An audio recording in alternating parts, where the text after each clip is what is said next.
This is the Thoughtful Travel Podcast. I'm your host, Amanda Kendall of the notaballerina.com travel blog. Every episode, I'll share travel tales from several fellow travel lovers, and together we hope to entertain and inspire you, remind you of some of your own great travel experiences, and encourage you to hit the road again soon. Hello and welcome to episode 391 of the Thoughtful Travel Podcast. Today we're talking about enviable travel jobs. I have to admit, envious of every one of my guests. I've had a lot of wonderful experiences in my career, but we always want what we haven't got. Anyway, before we start, I'd like to pay my respects to the Whadjuk people of the Noongar Nation where I'm recording this podcast. So some people just end up in careers where they get to do really cool, amazing work and travel a lot. And I know I have done a bit of this, but nowhere near as much as any of the four guests I've got to speak to in this episode. They've worked in a variety of fields, and not all of which you'd kind of immediately associate with traveling a lot either. So super interesting, and I hope you enjoy them. Let's get straight into the chats. First up, I speak with Tudor Morgan. At an early age, he knew he wanted to spend a lot of time at the far ends of the earth. One of the amazing things for me is, I became addicted to the polar regions as a kid. So I really wanted to work in the polar regions. And at the time, the expedition cruise industry didn't exist, really. What was your career path? I studied geology because I knew a lot of the projects with British Antarctic Survey to get out in the field were geology related. And also I was into the outdoors and mountains and rocks. So, why wouldn't you study geology? But I was very much into mountaineering. So my career path went into field guiding. I did the field guiding, and then I was asked to come back and be involved in the operations. So I was running the field operations for British Antarctic Survey. My little gap in environmental and forestry things because of kids arriving and all that type of stuff. Needed to be home a little bit more. Then Antarctic Heritage. Ran the operations for the UK Antarctic Heritage Trust, where we ran some and conserved some sites on the Antarctic Peninsula. I then got involved in the industry association, IARTO, but through all that with Hurtigruten and then now Hurtigruten Expeditions. And then I came in as expedition leader full-time 10 years ago now with HX and have changed roles a few times with HX. When we get guests on board, they can't believe that there's, this is your job. And I remember my uncle saying, "You're getting paid to go and do that?" I was like, "Yep." And it's like, well, of course I am.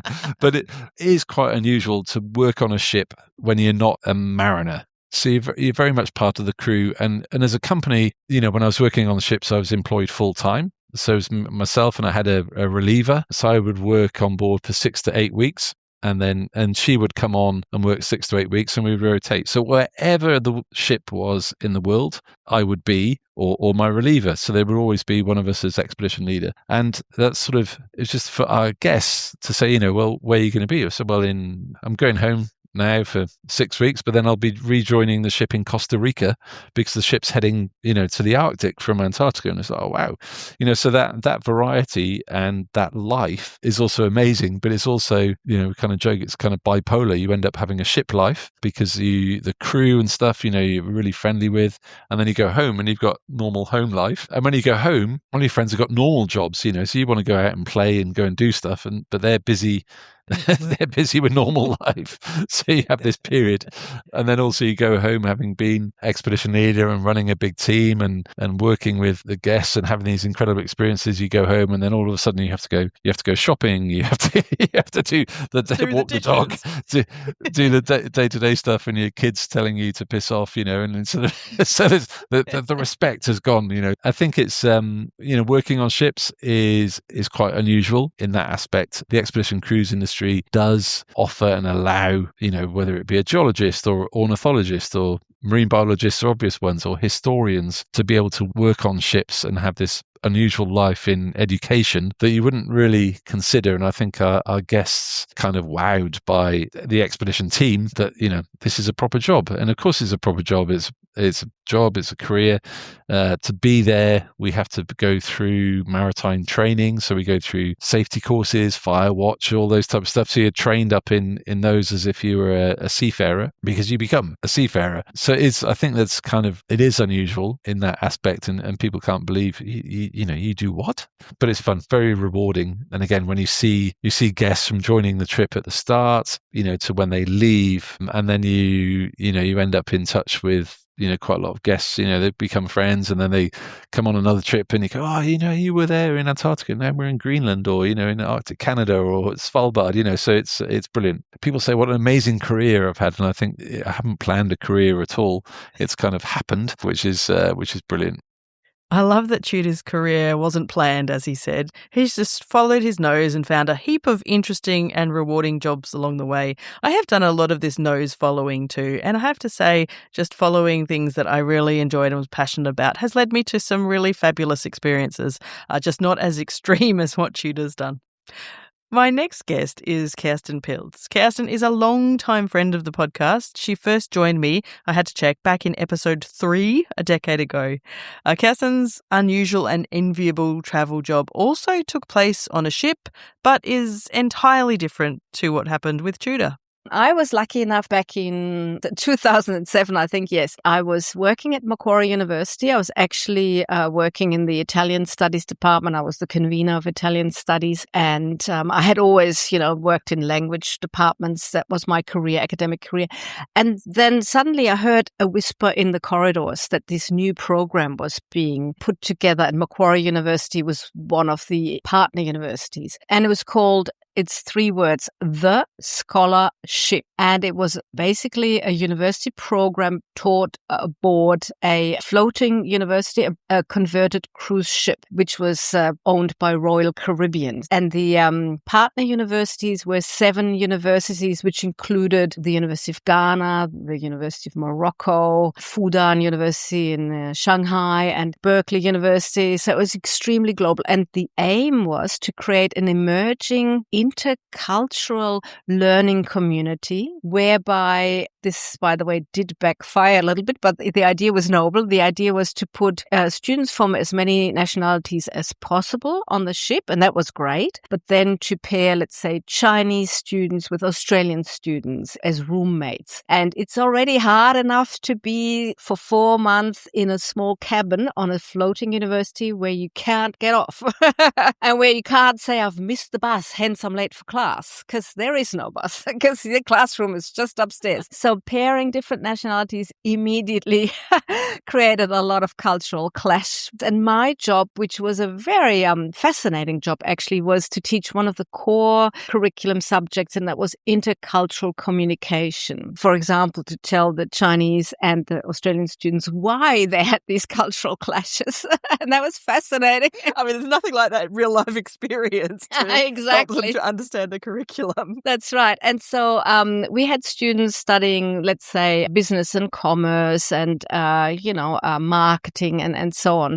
And we had a lot of postgraduate students who were very well prepared from major universities. The curriculum included 10 port stops. So we started in Hong Kong and then from there made our way to Shanghai, Thailand, India, Cape Town, up the coast of West Africa, past Portugal, and then into all the way down the Mediterranean into Istanbul and so on. And we finished in Amsterdam and we stopped in the Seychelles. We stopped in these cool places, Cape Verde, all these places. And then in the major stops, we had port programs. So I was lucky. I was in charge of the cultural learning circle. So I took my students to the Istanbul International Film Festival and to a private gentleman club, gentleman as in not sexual connotation, not that sort of like more where wealthy movers and shakers, meet in the French Quarter of Shanghai, like really cool, and art galleries and stuff like that. It was just so cool. What a job, yeah. And Cape Town, we visited, the University of Stellenbosch, which the campus is just so beautiful. And then the students, for example, the commerce students would then go and visit a factory in in China and, understand about why our individualistic Western culture, we often clash with the collective Asian cultures because you can't communicate in the way we do. There's a whole different protocol and ritual about communication and so on. And that was amazing. And so the point was to provide interactive or experiential learning. And that was really a unique way of doing things. And of course, I thought my future was, until I retired, just to continue sailing around the world. I got signed up for the subsequent voyage. And I was like, yay, I'm going to Tahiti. I'm going to, the Galapagos Islands. Like, wow. But then the global financial crisis hit, and Royal Caribbean said, well, what can we take off our, itinerary on? Well, we were one of the first because we hadn't made a profit yet. That was a shame. What a shame. At least I was on the inaugural visit, yes. It is a real pity that this trip turned out to be a one-off, but what a special one-off it was. Next up, I chat with Cade Martin. Cade has had a long and much-travelled career in photography, and I asked him to tell me how that all came about. I grew up in Richmond, Virginia. My dad was a professor at a university. He taught in the painting and printmaking department. He was an artist. So I kind of grew up in this community of sculptors, painters, printmakers, writers. And so I had no idea what I wanted to do when I grew up. And it wasn't art. People were like, oh, well, you can do this. And I was like, no way. And so come 18, you put the blindfold of life on and, with sort of the dart. And I was like, I'm going to become an engineer. So I went to school and it was like, this isn't me. This isn't my cup of tea. So I came back and started taking a hodgepodge of classes. And then I got interested in photography. So I got out of school and went to work for this little magazine, which quickly went out of business, hopefully no fault of my own. And then I really realized that I had no idea about how to make a living with photography. They didn't teach business at the school I went to at all. So I went to work for a photographer and I was his apprentice, his assistant for a little shy of 2 years. And so it's like, hey, I want to get out. I know I want to move, And at the time it was the Pacific Northwest explosion in the States. It was like, Soundgarden, Nirvana. There was this TV show, Northern Exposure. So I was like, we want to go out to Portland and Seattle. And so I started going around and showed my portfolio to a bunch of folks. And I came up to Washington, D.C., where I live now. And I talked to this one guy. And we hit it off and was like, yeah, I know some buddies. Give it a shot when you go out there. And I was like, okay. And he goes, give me a call when you get back. And I was like, okay. So I went out there and had a good time, came back and gave him a call. And he was like, hey, he goes, I had this project in the fall in India chasing steam trains. Would you be interested? It's like, yeah. So I was a kid. I was like 24 years old. And so it was a project for National Geographic. And so we went and chased steam trains all over India. And at the time, it was sort of a death of steam. They were transitioned to electric and diesel, but steam was still around. And they had 3 different gauges: narrow gauge, meter gauge, and broad gauge. And these broad gauges they're just big, huge, giant monsters. And Geographic is the magic buzzword. You would just go and say National Geographic, and the gates would open. It's like, here's the key. I mean, we went to the Taj Mahal, and some guy met us there at like 5 a.m. to let us in, and actually he had lost the key. So then he disappeared back, and then he opened it up, so we went to the Taj Mahal, and nobody was there. And another time, they gave us actually a steam train. So just go out with this steam train and kind of do what you do. And yeah, it was crazy. I guess to date it, Mother Teresa was alive. We were in Calcutta, got to meet and photograph Mother Teresa. So again, I was just yeah. So amazing. Yeah, no. So I did another project for those guys, and then I did a couple projects for the Discovery Channel.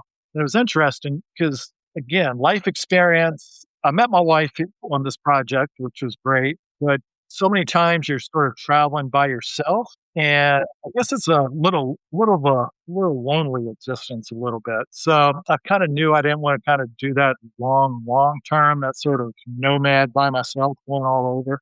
I started to do sort of more advertising, more people, that sort of stuff. And I'm based in DC. I certainly travel a lot. The great thing about DC over the years is it's one of those cities that there's so many things here. Discovery Channel was here. They left. The Geographic, and it's like association, advertising agency, graphic design, colleges. So there's a lot of different type of work, which I really like. Every day, you're kind of doing something else, being exposed to a different environment, meeting new folks. And sometimes you really like it, and maybe sometimes you don't like it, but you get to learn about it, and of course you get to leave. Oh, that variety sounds amazing. Yeah. Just recently I did, the data centers. That's been on the news, good or bad. And I just recently did a project for a huge data center. So that was fascinating, just going into the bowels of this data center and walking around. We were there photographing and seeing all the machines and the corridors and the big server rooms. It And would be so, fascinating. yeah, no, it's just sort of just an adventure. It's just life experience. Yeah, adventure is the right word indeed. From those beginnings in India, chasing the trains, Cade's photography career does sound like it has been absolutely full of adventure. And my final guest is also a man whose career has been full of adventure as well. Neil Laird is a documentary producer whose work has taken him to many fascinating places, and he starts off by telling about one of his very favourites. I mean, I've always been enamored of ancient history, particularly Egypt. It's pretty much what got me into this business. I thought I was going to do film work and narrative scripted work until I took a backpacking trip between undergrad and grad. And already loved Egypt and the Middle East. And I said, why not go see it? 1 week became 3 months, became 4 months. And I backpacked until the visa ended and I couldn't get into Iran. And I figured, well, I guess it's time to go home now. I've seen everything else in the Middle East. But Egypt has always been my happy place. So much so that I went back to the States. I wondered, well, I think documentary is the way to go, because if I go into documentaries, I can get people to pay me to go see these places and I can go back that way. And my thesis film for grad school was about the restoration of the Great Sphinx. Lucky I have a dear friend whose father was the Antiquities Board, was able to pull some strings. In the late 90s, so this goes way back, they were restoring the Great Sphinx because they'd done a botched job of trying to keep it. In the 80s, the Sphinx was falling apart. It's a very soft stone. And they got some Italian bricklayers or something to come over and slap cladding stone on top of it, modern day cement, which the Sphinx quickly shed. It did not want this poison on it. So a couple of years later, they wisely got some local stonemasons from Egypt. The tradition go all the way back to pharaonic times to restore it using the traditional methods. And that was what my documentary was about. I followed the stonemasons around. People ask me, what is one of the most amazing moments and privileged moments? I've been to 70 countries and 1,000 hours of television. I don't know how many films I have shot around the world. And it was that first film where, while we were there, something extraordinary happened. I mean, this extraordinary discovery at the foot of the Sphinx. They found a cemetery. There was the necropolis for the people who built the Sphinx and the pyramids. The everyday workers from 4,500 years ago, the ones who actually had carved the Sphinx. And they never knew exactly. History tends to think was it the Hebrew slaves. Was before then it wasn't slaves. It was more conscripted labor, and people were paid for it. And then also these people were being buried, not mummified, but buried within the paws, near the paws of the Sphinx. And a huge cemetery they hadn't found, and much more modest tombs than King Tut. And you think of the gold-laden tombs, and they were more like these kind of beehives. They were all buried in the sand, and the way they found it was there used to be stables there. You could hire horses for the day and then come back. You have to see the pyramids.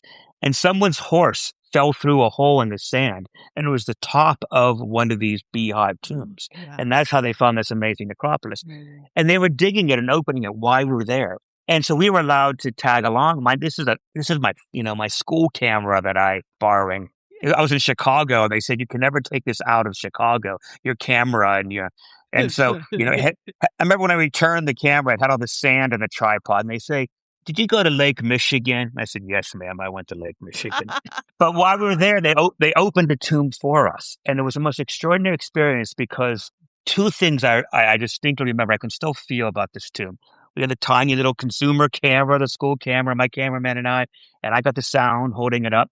And as they open it, the first thing that happens is all this air rushes out.